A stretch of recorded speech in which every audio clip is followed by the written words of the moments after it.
Good evening. Welcome to an emergency episode of the Cohn Zone. We're your hosts, Grant Cohn, Lowell Cohn.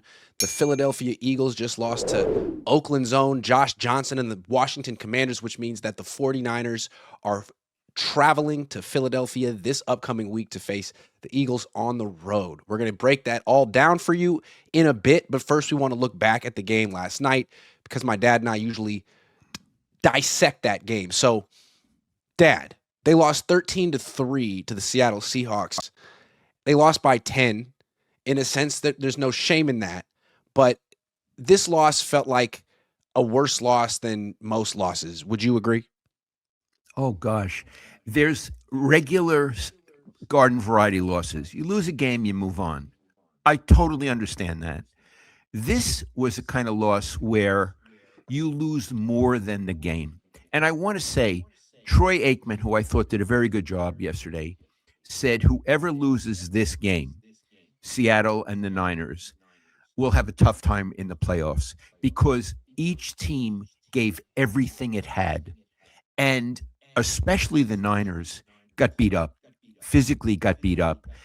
They would have needed the 2 weeks. They're not going to get the 2 weeks. Plus, they're coming off from a loss that's demoralizing. So, and Iggy, we're going to get into a lot more, but they got exposed. They scored a lot of points against Chicago, and Chicago ain't that good. Chicago got beat today. They ain't that good. They scored a lot of points, but when it came to a really top-notch defense, they couldn't do anything. They were the only way you could score fewer points in the NFL is if all you get is a safety. They got the second fewest points you could ever get in a game. So they got exposed. It'd be one thing if the Niners lost to the Seahawks because the Niners defense didn't play well enough. And the Niners defense didn't play well enough, but it gave up 13 points. I think a lot of people picked the Niners to win this game solely because they expected Sam Darnold to find a way to choke. And he was looking for ways to choke. I mean, that play where he fumbled and then still tried to hand it off, he was this close. Uh, what was I trying to say?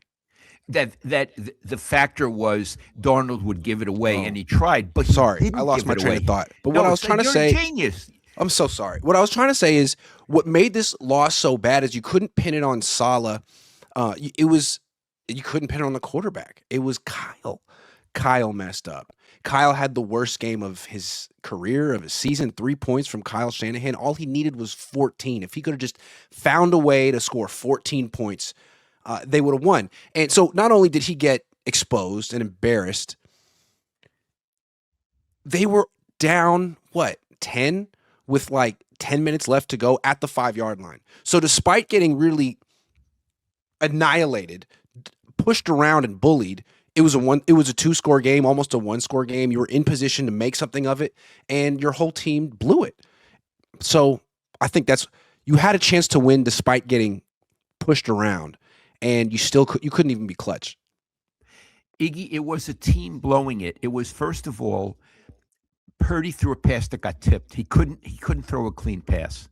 Yep. Then the ball went to McCaffrey. Now, by the time it got to him, it wasn't a good pass, but it may have been a catchable pass, Mhm. especially for a so-called stupid. I was going to say stupid star, superstar, Mhm. which he isn't anymore. But he's still a very good player, and he taps it to the other guy.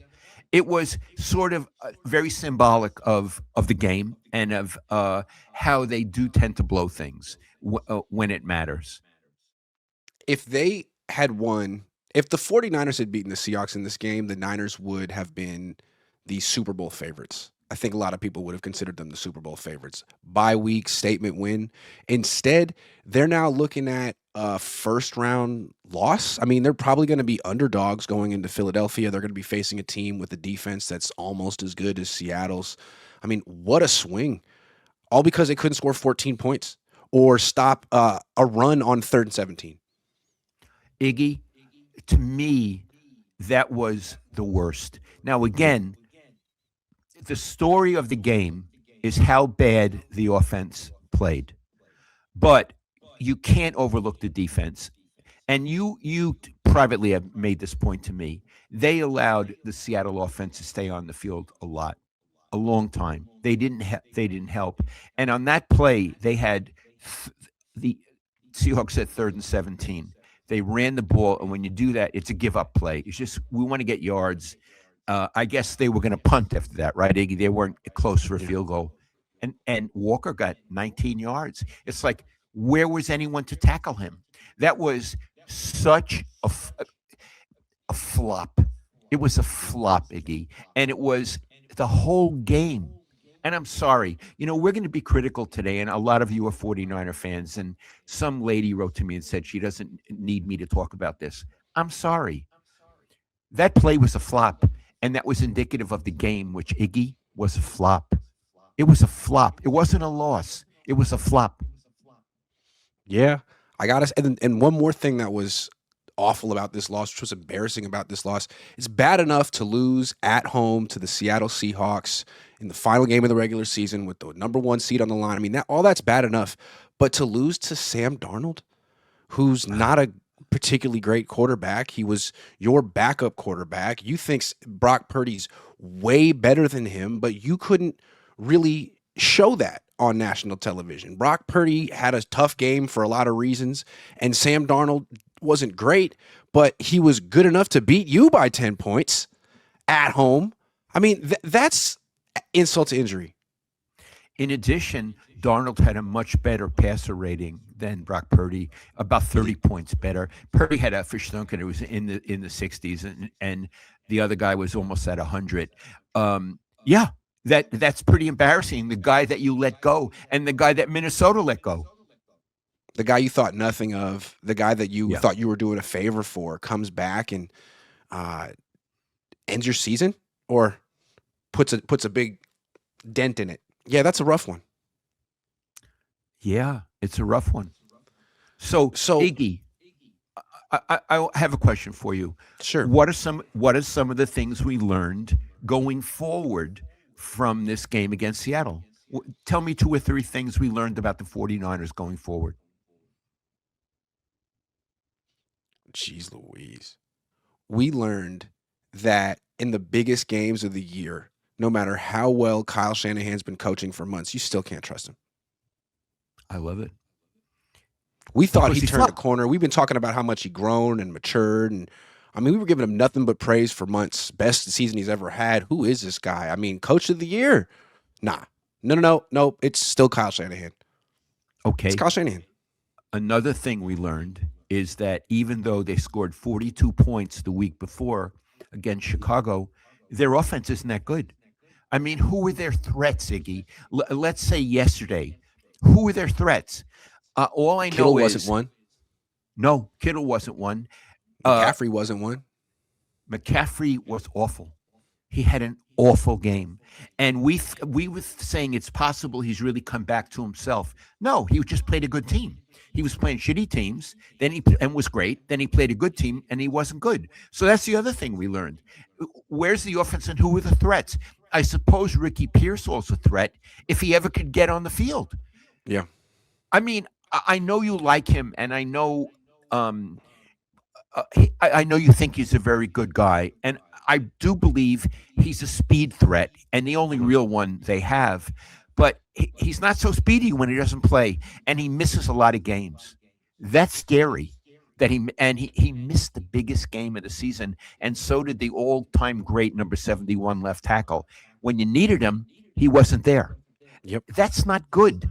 So Yep. those are that's We saw why they paid Brandon Ayuk. I mean, he may never play football again. Don't know what's going on with him, but they absolutely could have used prime Brandon Ayuk in this game. I mean, anyone who could get open, they could have used.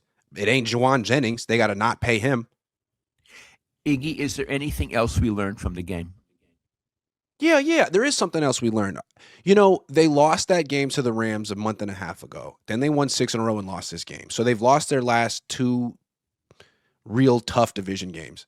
After they lost to the Rams, I asked George Kittle, why do you still think you can win the Super Bowl? And he was like, oh, great question.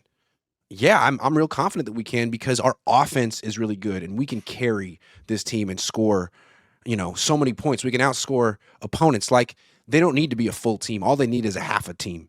All they need is one phase. And they kind of, I'm not saying they proved it, but they made a strong argument for that for those 6 games.